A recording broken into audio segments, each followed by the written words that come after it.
How to review Wendy's gift card terms and conditions. Hi everyone, I'm here to assist you today. Without any delay, let's jump right in.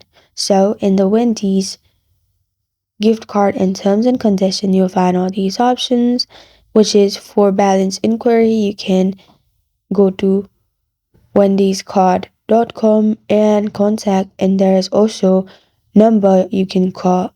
And also, Wendy's gift cards, excluding Wendy's promotional gift cards, do not expire.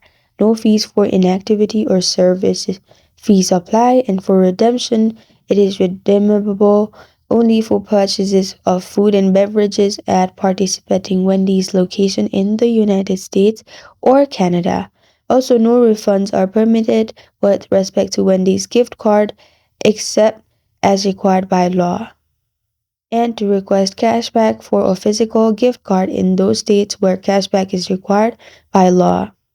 And also, gift cards that are lost, stolen, damaged, or used without authorizations will not be replaced. And also, Wendy's gift card may not be resold by any unauthorized vendor. And this is how to review Wendy's gift card terms and conditions. Thank you for joining me today. If this video helps you out, please leave a like and subscribe for more. Got a question or want to suggest a topic? Comment below. Thank you for watching.